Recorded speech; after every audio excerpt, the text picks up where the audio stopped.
Bueno, entonces, cuando se está procesando el papel aluminio, generalmente yo les había dicho por ahí, hay un video interesante de cómo se hace el papel de aluminio. Voy a buscarlo, se lo voy a colgar en Moodle, hay como para que lo miren los que quieran. Y básicamente lo que tengo es que son dos tochos, es decir, dos lingotes grandes de papel aluminio que yo los pongo en el proceso de laminado, y eso poco a poco se va laminando en trenes de laminación. Pueden tener varios trenes de laminación, es decir, pasa por varias etapas para ir reduciendo poco a poco el tamaño del tocho hasta obtener este papel aluminio. Entonces, pues la curiosidad es por qué el papel aluminio está digamos, tiene un color a un lado y tiene un color a otro en primer lugar. Y esto se debe a que generalmente, bueno, aquí ya es una máquina de laminación, o quizá no la del papel aluminio, pero la cuestión es que estas láminas se colocan por pares, es decir, una abajo y otra arriba. Entonces, donde quedan las láminas pegadas, es decir, las caras que quedan enfrentadas con las láminas son las que van a quedar oscuras, ¿sí? Y las que quedan contra el rodillo de laminación son las que van a quedar brillantes, porque esos rodillos tienen, digamos, una acabado superficial muy, casi especular, y entonces ese es el acabado superficial que le da a la parte externa del tocho o de la lámina, es decir, la que está en contacto con el rodillo.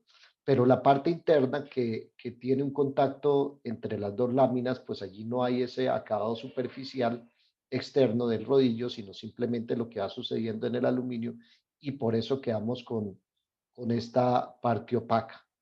Bueno, y también había otra duda en relación a esas propiedades térmicas. Entonces, que por qué había digamos, una pregunta si entonces el aluminio era conductor por una parte y conductor térmico por una parte y aislante térmico por otra. No, la conductividad térmica del aluminio va a ser igual, no importa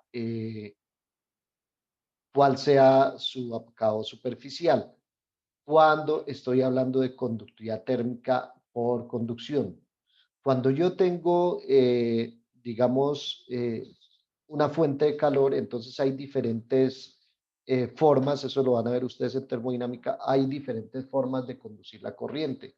Entonces hay una por convección. Por convección básicamente es que, digamos que hay aire caliente, y ese aire se va calentando la superficie del material. Eso sería convección, o sea, un fluido que está sobre el material y lo está calentando. Conducción es lo que está internamente. Entonces, es decir, yo digo, yo caliento esta parte del material y él conduce esa energía calórica hasta aquí, y eso sería conducción. Y hay otra que es por radiación. Radiación es cuando tenemos temperaturas altas, ¿sí? El sol, o sea, digamos que el sol nos calienta a nosotros no por conducción, porque no hay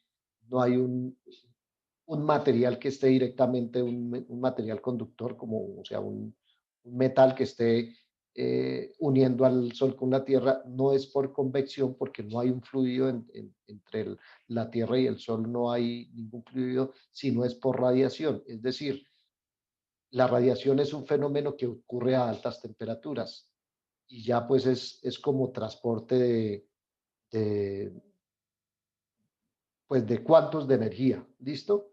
Y entonces ese fenómeno que llamamos radiación ocurre a altas temperaturas, y entonces aquí lo que nos vamos es aprovechar de la reflexión, que ya es una propiedad óptica del material. Entonces, la reflexión del material. Entonces, digamos que si yo tengo este fenómeno de radiación y yo le pongo a, a la persona un medio de protección que sea brillante, entonces estos cuantos de energía van a llegar y van a reflectar sobre el traje, y entonces digamos que el calentamiento del traje va a ser menor, ¿sí?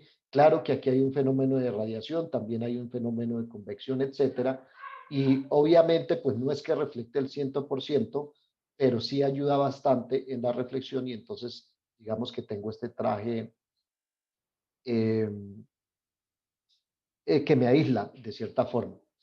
Eso podría pasar en el papel aluminio siempre y cuando tenga un fenómeno de radiación.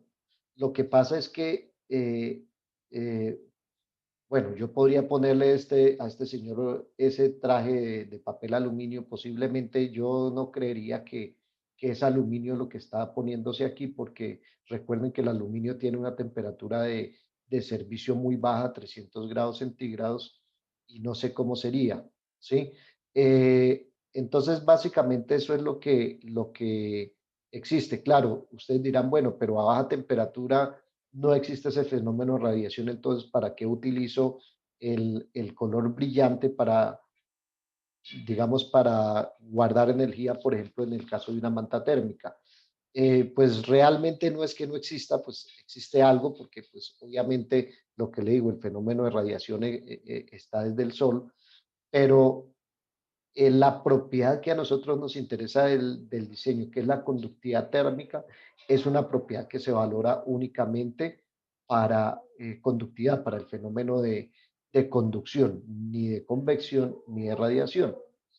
Entonces, evidentemente, de pronto, si yo utilizo la parte opaca del papel aluminio, pues obviamente quizás va a actuar, digamos, no va a actuar como una forma reflexiva, sino, digamos, que va a almacenar cierto calor, pero no por el fenómeno de conducción, repito, sino por algún fenómeno de radiación. Sin embargo, digamos que la cantidad de energía que podría perder aquí, pues es muy poca porque vuelvo, e insisto, los fenómenos de radiación sean esa alta temperatura. Eso quizás lo van a entender mucho más cuando vean termofluidos, eh, creo que en unos semestres.